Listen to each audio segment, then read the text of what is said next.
plus fort.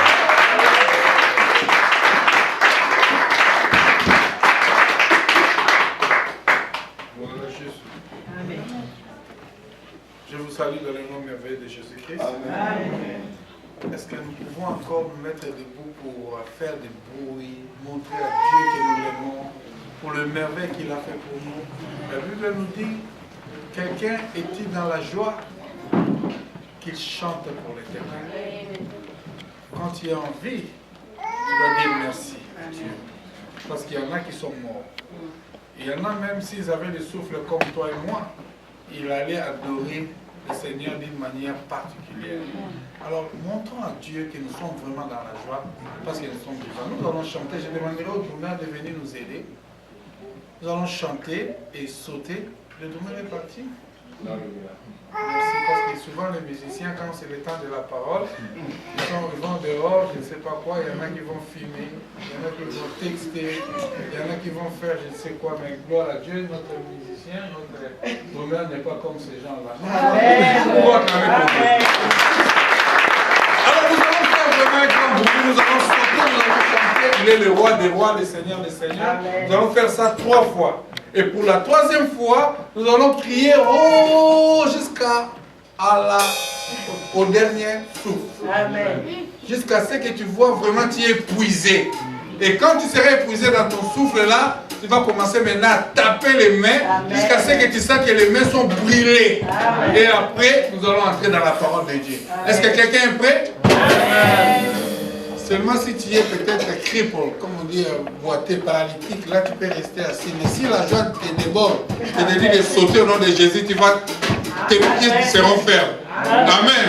Tes pieds seront affermis. Est-ce qu'on est prêt? Oui.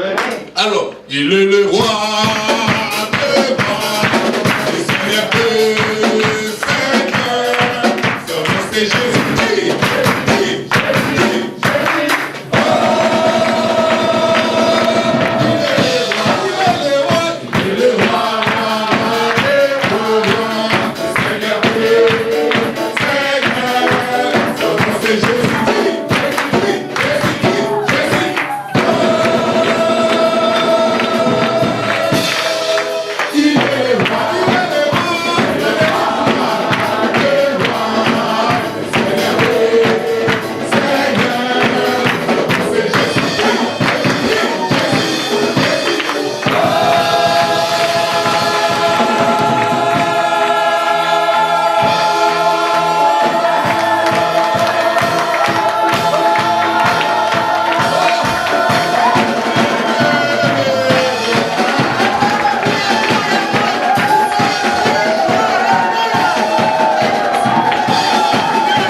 Manifester leur amour auprès de toi. Le mur de Jéricho était tombé quand le peuple avait crié. Amen. Seigneur, laisse que tous ceux qui étaient mis barrières dans leur vie tombent aujourd'hui au nom de Jésus. Avec que la parole sorte, Seigneur, je prie que celui qui est venu malade au travers sa louange, au travers ses chansons, au travers ses danses, qu'il soit guéri au nom de Jésus. Je prie, Seigneur, tous ceux qui étaient bloqués, au travers cette louange que nous venons de faire, laisse que, Seigneur, cela soit débloqué au nom de Jésus. Que la grâce de notre Dieu soit sur vous. Au nom de Jésus, nous avons ainsi prié. Amen. Amen. Que le Seigneur vous bénisse. Amen. Nous allons nous mettre la vision de la grandeur, tel est notre sujet. Amen. Alors, j'aimerais demander à ceux qui peuvent enregistrer, qu'ils enregistrent ce message, parce que c'est un message qui concerne non seulement la vie éternelle, mais ça doit aussi vous aider pour la vie terrestre. Amen. Avant de vivre l'éternité, il faut commencer à mieux vivre sur la terre. Amen. Ce n'est pas en vain que Dieu veut que tu sois encore en vie sur cette terre. Amen. Beaucoup de gens croient que prier, c'est juste pour la vie éternelle. Non. Prier, c'est, disons, la foi chrétienne, la vie éternelle, c'est la finalité de toutes choses. Si la vie, Dieu voulait que nous puissions accepter Jésus-Christ pour aller juste au ciel, on n'allait pas avoir encore des jours après avoir reçu Jésus-Christ. Parce que tu reçois Jésus-Christ, demain ou après-demain, tu peux encore rétrograder, retourner encore dans le monde. Si Dieu te laisse encore sur cette terre, parce que Dieu veut que tu domines, Dieu veut que tu règnes, Dieu veut que tu avances, Dieu veut que tu sois béni. Et la finalité de cela, c'est la vie éternelle. Donc n'attends pas la vie éternelle seulement quand tu meurs. Il faut commencer à te réjouir sur la terre. Alléluia. Donc si Dieu te laisse, c'est parce que Dieu voit que tu as encore de la valeur sur la terre. Dis à ton voisin, j'ai encore de la valeur. Je dois régner. Je dois dominer. Au nom de Jésus. La vision de la grandeur, tel est notre sujet. Mais bien aimés, j'aimerais que nous puissions savoir le Dieu que nous servons, ce n'est pas un petit Dieu, mais c'est un grand Dieu. Et le grand Dieu n'est pas là pour les petites choses, mais pour les grandes choses. Alors, comme il est le Dieu des grandes choses, nous, ses enfants, nous sommes aussi obligés, appelés à opérer des grandes choses. C'est pourquoi Jésus pouvait dire aux disciples, celui qui croit en moi fera encore des grandes choses. Nous servons un Dieu de grandes choses, pas un Dieu de petites choses. Alors, je veux que nous puissions savoir, la grandeur n'est pas hors de toi, mais la grandeur est au-dedans de toi, car celui qui est en toi est plus grand que celui qui est dans le monde. Tu n'as pas envié la grandeur des autres, car la grandeur ne se trouve pas en dehors de toi, mais la grandeur se trouve en toi. Amen. Alléluia. Amen. Alors, le but de ce message, c'est pour nous aider à respecter les principes divins, afin que nous puissions entrer dans le projet que Dieu a formé pour nous. Le projet de bonheur, le projet de succès, le projet de prospérer et non le projet de malheur. Et dans le projet de Dieu, il n'y a pas l'addition, il n'y a que la multiplication. Ça dit, si tu as 10, Dieu veut que tu puisses en avoir 1000. N'est-ce pas ça? N'est-ce pas ça? Si tu as 1000, Dieu veut que tu puisses avoir combien? 100 000. Alléluia. Donc Dieu, c'est le Dieu de la multiplication. Donc nous servons un Dieu qui veut que nous puissions aller de gloire en gloire. Alors, même pour aller de gloire en gloire, pour vivre la grandeur de Dieu, pour vivre les merveilles de Dieu, il y a certains principes qu'il faut suivre. C'est la raison pour laquelle quand vous allez travailler, on vous donne des droits et des obligations. Alléluia. Tu as des obligations à accomplir et après tu vas vivre aussi tes droits. Tes obligations est de travailler, tes droits est de recevoir ton salaire. Si tu n'as pas travaillé, tu ne peux pas aussi recevoir ton salaire. Donc il y a certains principes à respecter pour que tu puisses avoir ce qui est préparé pour toi. Dieu nous a préparés, Dieu nous a créés, Dieu nous a établis pour de grandes choses, pour que nous puissions laisser des traces sur cette terre. J'aimerais que quelqu'un, quand il mourra, les gens puissent comprendre vraiment qu'il y a un vide qui est resté. Alléluia. J'aimerais que quelqu'un, quand tu n'es pas là, les gens sentent que réellement tu n'es pas là. Tu ne peux pas mourir comme si tu n'as pas existé.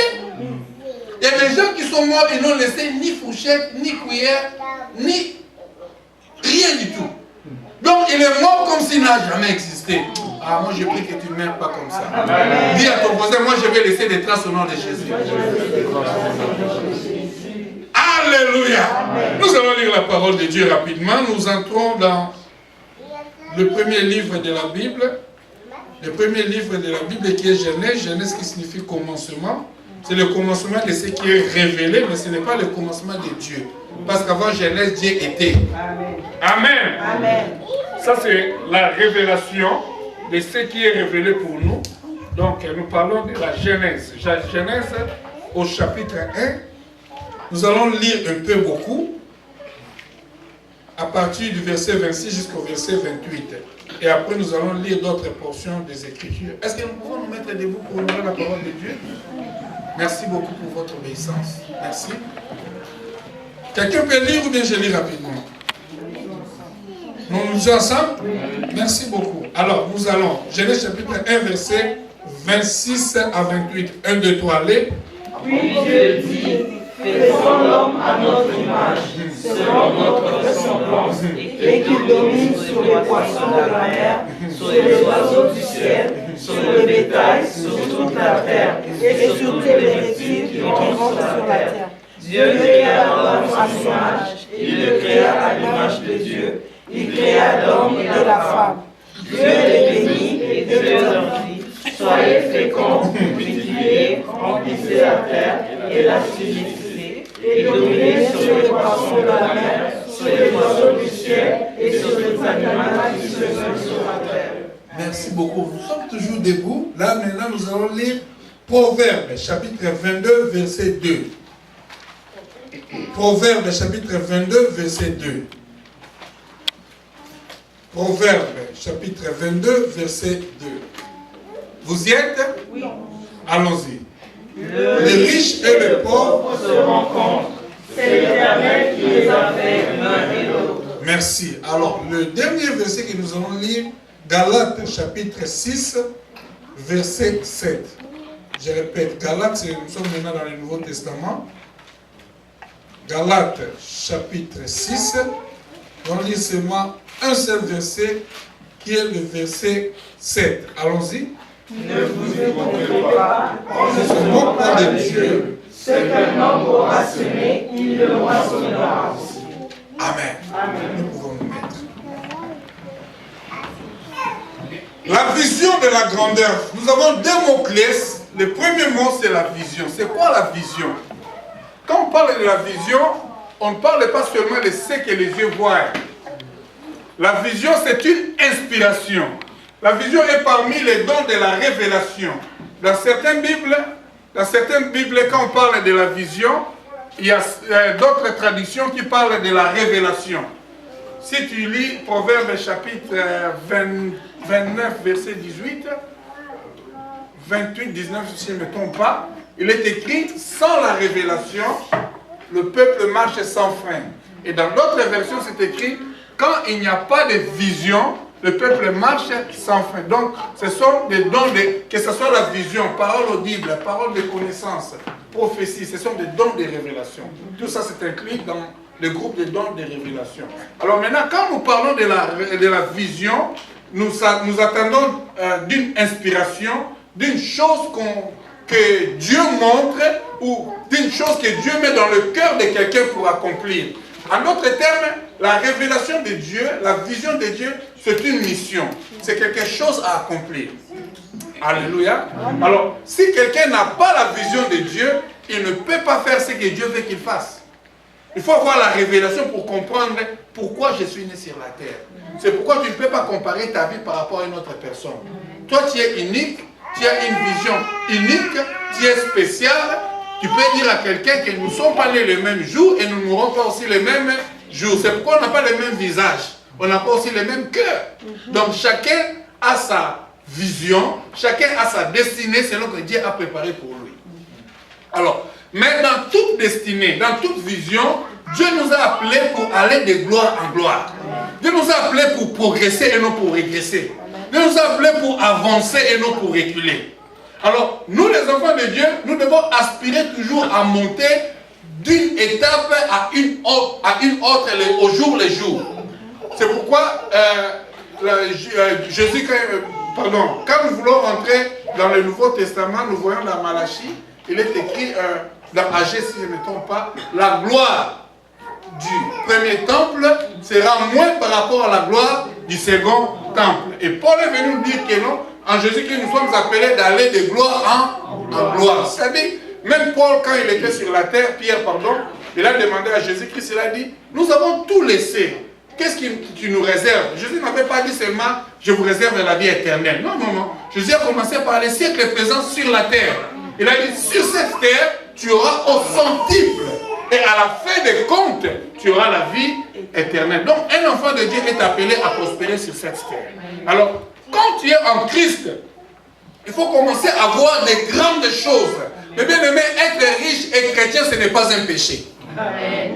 Je répète encore, être riche et chrétien, ce n'est pas un péché. D'ailleurs, nous les chrétiens, nous sommes appelés à être les riches. Amen. Parce que Christ s'est fait pauvre pour que nous soyons riches. Alors si Christ s'est fait pauvre, toi tu restes encore pauvre. Tu restes encore pauvre. Alors à quoi sert l'œuvre de la croix? Alléluia. L'œuvre de la croix nous enlève de la pauvreté à la richesse. Si Christ fait malédiction, toi tu es toujours maudit. À quoi sert l'œuvre de la croix? Nous célébrons la Pâque parce que nous avons passé de la malédiction à la bénédiction. Ah, sois béni au nom de Jésus. Avance au nom de Jésus. Prospère au nom de Jésus. Ah, tu dois réussir au nom de Jésus. Alléluia. Bien aimé, nous devons penser à des grandes choses. Montre-moi tes projets. Montre-moi ce que tu comptes faire. Montre-moi qui tu veux être dans la vie. Et moi je dirai comment est ton Dieu. Alléluia. Amen. Alléluia. Amen. Si moi je te montre mes projets, tu diras, ah pasteur, comment tu vas réussir? Ce n'est pas moi qui dois réussir, mais avec Dieu je ferai des exploits. Ainsi dit la parole de Dieu. Je marche par la parole, je crois à la parole et je verrai les résultats de la parole. Toute chose qui existe, cela a été créé par la parole. Avec la parole de Dieu, je ferai des exploits. Amen. Si tu crois, tu le feras aussi. Amen. Amen. Amen. Alléluia. Amen. Dans mes projets, je trouve que le travail que je fais ne m'aidera pas pour aller là où je vais. Je vais arriver quelque part, mais avec le travail, avec le salaire, je ne saurais pas acheter ce que je vais acheter. Alors maintenant, si je te montre ce que je veux faire, peut-être tu diras, ah pasteur, tu vas abandonner le travail. Oui, j'abandonne parce que je vais monter avec Dieu pour voir les exploits dont la Bible me parle. Toi, tu veux rester toujours dans les Bourassa. Comment tu feras les grandes choses? Est-ce que dans les Bourassa, tu sauras acheter une maison? Est-ce que dans les Bourassa, est-ce que tu seras crédible? Alléluia. Dis à ton voisin, quitte les Bourassa à partir de maintenant au nom de Jésus. C'est le freinage. La Bible dit, ce que l'on aura semé, c'est ce qui... Dans les Bourassa, tu as semé quoi? Alors, qu'est-ce que tu vas récolter? Une maison? Tu vas récolter une voiture? Tu ne sauras pas. Alléluia. Alors, je parle des principes. Il faut suivre les principes pour devenir grand. Si tu ne suis pas les principes, tu ne seras jamais grand. Mais bien aimé, voici la vision des Blancs. Pourquoi les Blancs ressuscitent? Parce que dans leur vision, la première des choses, c'est le travail. Mais bien aimé, le travail n'est pas venu après la chute de l'homme. Beaucoup de gens pensent que le travail, c'est le résultat des péchés. Non! Dis à ton voisin, travailler, ce n'est pas un péché. D'ailleurs, Dieu lui-même, il travaille. Il a travaillé et il travaille. La Bible nous dit qu'il travaillait 6 jours. Le 7e jour, il se reposa. Et après ce repos, Dieu, depuis qu'il a créé le monde, il s'est reposé seulement une fois. Le samedi, là, il s'est reposé. Jusqu'à présent, il ne se repose plus haut. Donc, les Nigériens disent, plus haut. Dieu continue toujours à travailler haut. C'est pourquoi on dit, celui qui veille sur Israël ne somnole, même dormir, il ne dort pas. Dieu, c'est un grand travail. C'est pourquoi quand Jésus est venu sur la terre, il a dit, mon Père agit, moi aussi. Comment toi tu vas agir sans travail? Pour agir, il faut être mobile. Il faut faire quelque chose. Donc Dieu s'est reposé seulement une seule fois depuis qu'il a créé le monde. Jusqu'aujourd'hui, il travaille. Si tu ne travailles pas, tu ne verras pas la gloire de Dieu. Alléluia.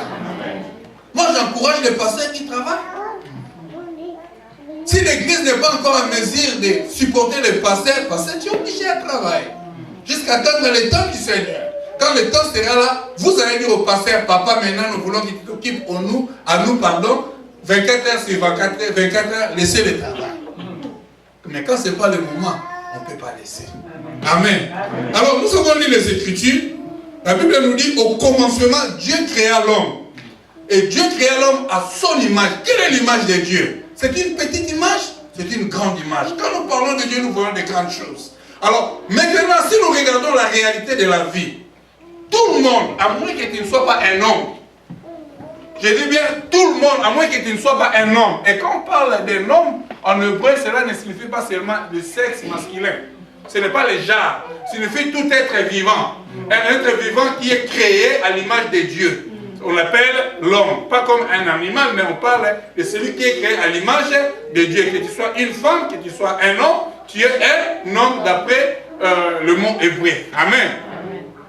Alors, tout homme, quelle que soit sa profession, même s'il ne fait rien, il veut devenir grand, vrai ou faux. D'ailleurs, la nature nous montre, on est petit, mais quand on grandit, on ne reste pas dans la même stature. Quand je suis né, je n'étais pas comme ça. Si j'étais comme ça, là, ma mère n'allait pas me concevoir. Amen. Il y a eu un temps, je vois encore mon ami Noé, le jour où je l'avais vu, je le vois aujourd'hui, je vois qu'il n'est plus la même personne. Il était petit, mais là il continue à grandir. Et un jour il sera à ma taille. Un jour nous allons marcher comme de vrais amis. Alléluia. Donc, Dieu nous a appelés pour grandir, pour avancer, pour aller de l'avant. Alors, quand tu es en Christ, tu es encore réveillé. Ton esprit doit être éveillé pour commencer à aspirer à de grandes choses. Parce que ton Dieu, c'est le Dieu qui opère de grandes choses. Alors, dans la sémence de l'homme, tout le monde aspire la grandeur. Pourquoi? Parce que Dieu a créé l'homme, il a mis la sémence de la grandeur. Il a dit, grandissez, multipliez, assujettissez, dominez. Et ce qui est important, Dieu n'a pas dit à l'homme de dominer l'homme. C'est pourquoi moi je ne permets à personne de me dominer. Quel que soit ton argent, que je sois ton serviteur, que je sois ton employé, tu dois me respecter par rapport au travail. Moi aussi je te respecte par rapport au travail. Mais tu ne peux pas me manquer du respect. Là je ne tolère pas. Parce que la Bible n'a pas dit que l'homme doit dominer l'homme. D'ailleurs, Dieu n'a pas créé l'esclavagisme, c'est l'homme qui a créé l'esclavagisme. Et pourquoi Paul dit nous ne sommes plus des esclaves en Jésus-Christ? Je crois quelqu'un qui soit libéré au nom de Jésus-Christ. Soit libéré, que personne ne te domine au nom de Jésus. Amen. Alléluia. Amen. Même la Bible nous dit, on parle aux femmes, femmes, soyez soumises à vos maris. Quand quelqu'un n'est pas ton mari, commence à te donner là des instructions, dit tu n'es pas mon mari, tu n'es pas obligé d'être soumise. Amen. Amen. Alléluia. Amen. Il faut bien comprendre les Écritures. Sinon quelqu'un te dirait que toi, tais-toi, tu es une femme, tu ne peux pas parler. Non, non, non, non. Tu n'es pas mon mari. Je ne suis pas obligé à soumettre à toi. Alléluia.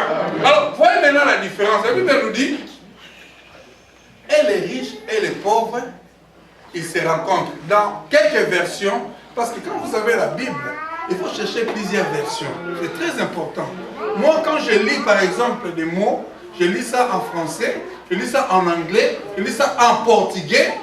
Malheureusement, je n'ai pas la Bible de Lingala et j'interprète ça en hébreu et en grec. Et je comprends maintenant ce que c'est mauvais. Alléluia. Alors, la Bible nous dit, les riches et les pauvres se rencontrent. Si tu ne comprends pas ces versets, parce qu'ils ont dit les riches et les pauvres se rencontrent. Dans d'autres versions, c'est écrit les riches et les pauvres, ils ont un point commun. Quel est ce point commun? C'est l'Éternel qui les a tous créés. C'est-à-dire, les riches et les pauvres, ils se rencontrent. Pourquoi? Parce que c'est Dieu qui les a créés. C'est un verset très compliqué. Très, très compliqué. C'est difficile même à comprendre. Ils se rencontrent. C'est l'Éternel qui les a créés. Et les riches et les pauvres, c'est l'Éternel qui les a créés. Comment vous comprenez ça? C'est Dieu qui a créé les riches. C'est Dieu aussi qui a créé les pauvres. Ça veut dire Dieu a créé quelqu'un riche. Il a aussi créé une autre personne. C'est ça? C'est pas ça. C'est pourquoi j'ai dit que c'est un verset très compliqué. C'est comme si Dieu a créé les riches à part. Et puis il a créé aussi les pauvres à part. Non! Ils ont dit que tu sois riche, que tu sois pauvre. Votre point commun, c'est Dieu qui vous a tous créés. Dieu a créé l'homme. Regardez dans le commencement, la Bible nous dit la Genèse. Dieu créa l'homme. Dieu n'a pas créé pauvre, Dieu n'a pas créé riche, mais Dieu a créé qui? L'homme. C'est pourquoi je dis c'est un verset très compliqué. Il y en a qui disent que non, il y a des gens sur cette terre, ils sont nés riches, c'est pourquoi ils seront toujours riches. Il y en a qui sont nés pauvres, c'est pourquoi ils seront toujours pauvres. C'est du mensonge. Ce n'est pas biblique. Je n'ai jamais vu Dieu créer quelqu'un avec 1000 bras, 1000, je ne sais pas, doigts, et l'autre avec, je ne sais pas, 10 000 pieds, et l'autre avec 5000 têtes. C'est pourquoi il est riche. Non.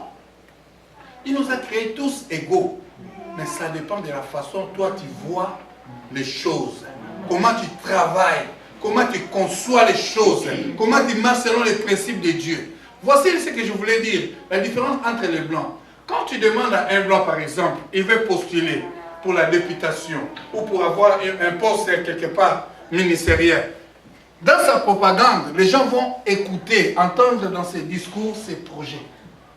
Je vais arranger les infrastructures. Je vais construire les hôpitaux. Les écoles seront impayées. C'est-à-dire que vous n'allez pas payer. Je vais favoriser ceci. Je vais aider les veuves. Alors, quand les gens entendent ce qu'ils disent, c'est par rapport à ces projets que les gens vont voter.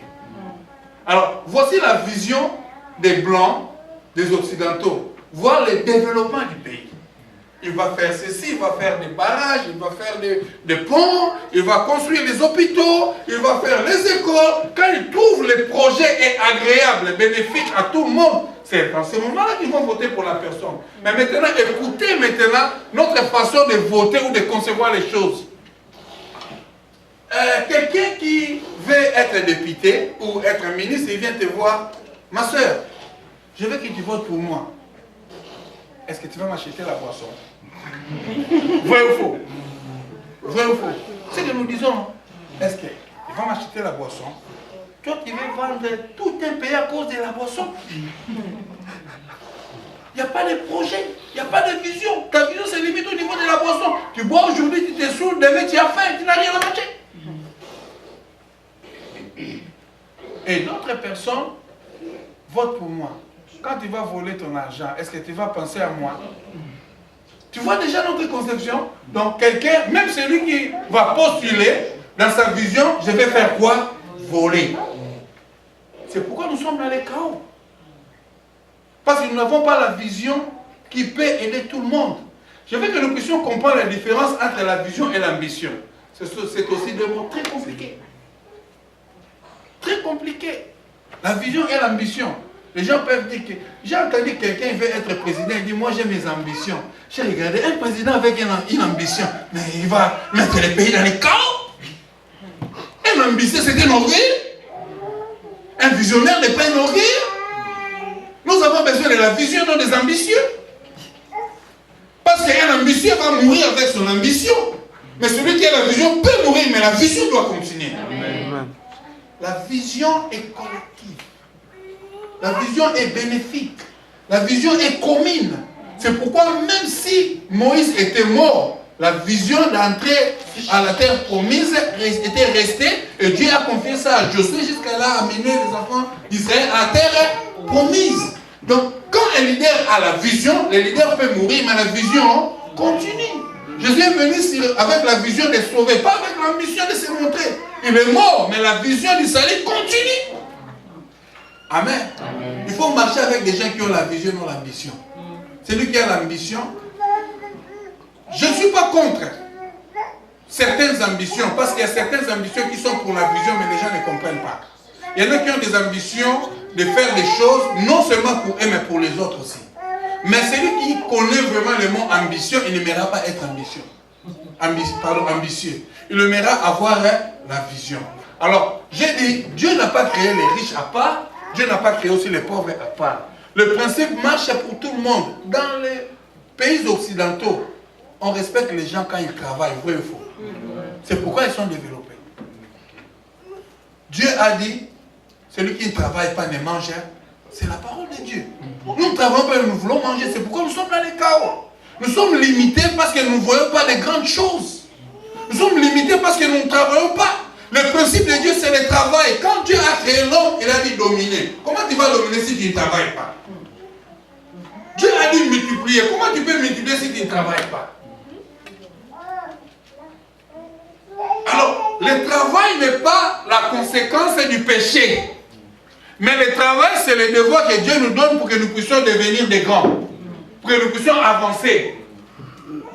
Alors, maintenant, la Bible nous dit, et les riches et les pauvres, ils se rencontrent. Mais c'est Dieu qui les a tous créés. Qu'est-ce qui fait la différence? Quelqu'un soit riche, l'autre soit pauvre. C'est la conception et le travail. Celui qui conçoit, celui qui voit de grandes choses, il va aussi travailler dur pour qu'il puisse accomplir ce qu'il voit.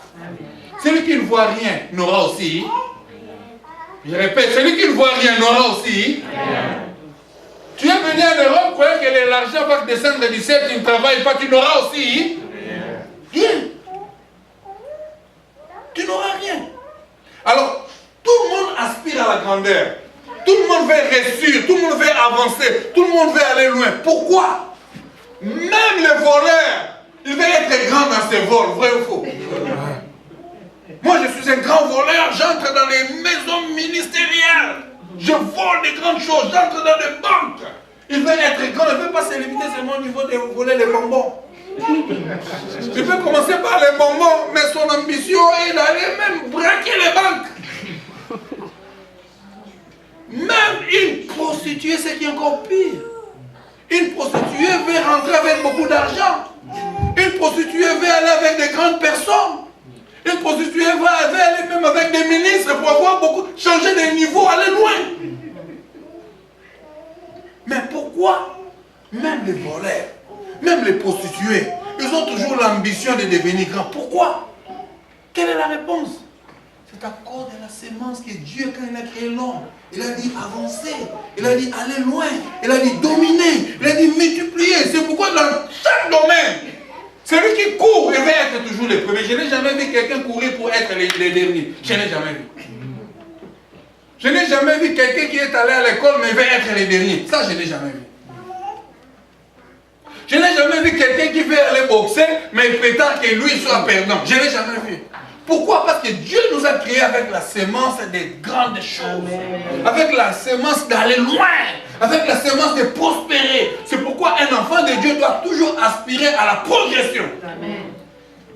C'est pas pour rien la Bible dit que Dieu veut que nous puissions aller de gloire en gloire. Nous tous, nous avons cette sémence d'aller de l'avant, d'avancer. Il faut que cette église avance au nom de Jésus. Amen. Je répète, il faut que cette église avance au nom de Jésus. Amen. Peu importe les commencements, nous avons besoin de voir les changements dans les jours à venir. Amen. Alléluia. Amen. Le fait de commencer à vendre les beignets, ça ne signifie pas la fin de ta vie. Je connais un témoignage d'un millionnaire. Il a commencé à ramasser les bonnets, les pièces. Je ne sais pas si vous avez déjà entendu quelqu'un comme ça. Ils étaient à 3. Ils ramassaient les pièces là, et que nous jetons là, les 10 sous, 5 sous là. Ils ramassaient, ils mettaient à la banque jusqu'à ce qu'il ait un peu d'argent. Il a commencé à vendre des petites choses comme des biscuits. Après, il a progressé aujourd'hui les millionnaires. Peu importe ta petitesse, tu iras là où Dieu veut que tu sois. Amen. Personne ne pourra arrêter ta destinée. L'ennemi de ta vie, c'est toi-même. Ce n'est pas les diables, ni les sorciers de ta famille. Et surtout que tu es en Jésus-Christ. Si tu ne reçois pas, si tu n'avances pas, ne critique personne, c'est toi-même qui es le problème. Christ en moi, c'est l'espérance de la gloire. Amen. Comment tu ne vois pas la gloire? C'est que tu n'appliques pas la parole de Dieu. Amen. Parce que la parole de Dieu va transformer ta vie. Amen. Alléluia. Amen. C'est la conception que nous devons avoir. Moi, personnellement, je peux dire en d'autres termes, je suis sorti sans rien. C'est-à-dire, moi, quand j'ai fini mes études, derrière ma femme, je témoigne ça, quand elle m'a raconté, j'ai dormi sur les tapis. Je n'ai pas honte de le dire. Moi, j'ai dormi sur les tapis.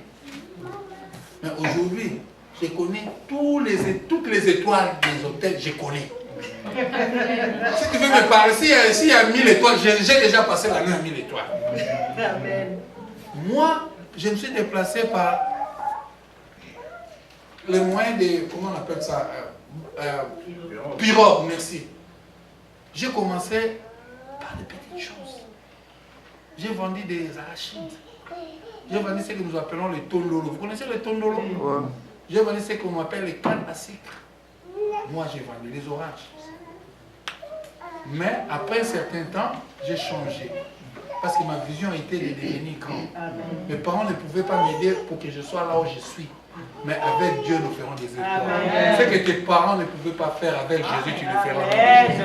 Là où tes parents ne pouvaient pas t'envoyer, avec Jésus, tu y arriveras.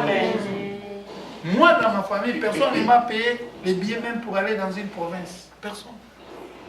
Mais parce que j'ai la vision de la grandeur, je vais avancer. J'ai commencé par des petites choses. Après cela, j'ai commencé à vendre des bijoux. J'ai sauté des tables, bijoux. Elle m'a raconté là quand j'étais déjà dans les bijoux. Les bijoux. Quand je parle des bijoux là, c'est l'or, hein? C'est l'or. Et quand je l'ai aimé là, je lui ai donné même une bague avec un diamant. Mais j'ai commencé par canasser.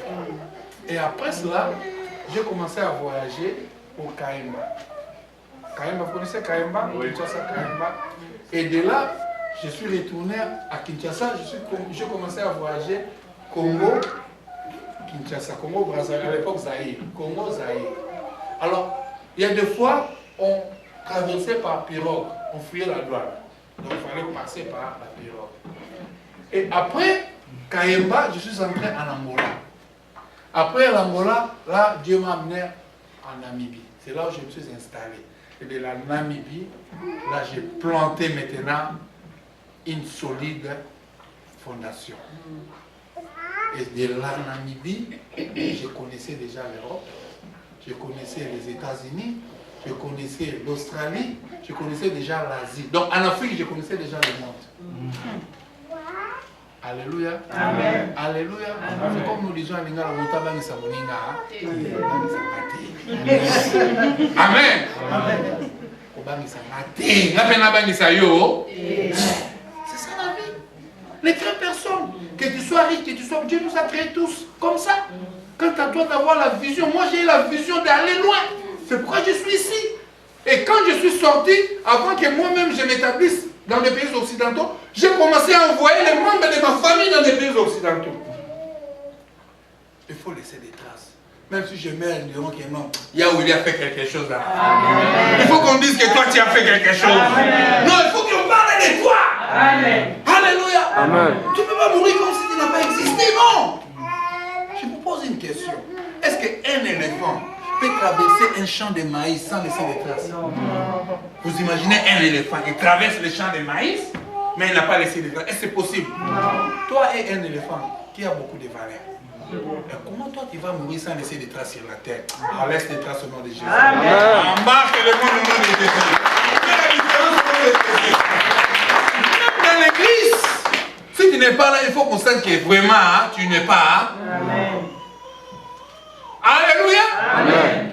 Parce que quand tu es là, on sait que le fils qui est $10 dans les offrandes sera là. Quand tu ne seras pas là, on va remarquer qu'il y a $10 qui manque. Toi, tu ne donnes rien. Même si tu n'es pas là, on va voir que tu n'es pas rien. Il n'y a aucune trace. Un enfant de Dieu doit laisser des traces. Les apôtres ont laissé des traces. Jésus a laissé des traces. Toi aussi, tu dois laisser des traces au nom de Jésus. C'est pourquoi Dieu ne veut pas que tu meurs. Il faut que tu laisses des traces. Tu ne mourras pas jusqu'à ce que tu laisseras des traces. Amen.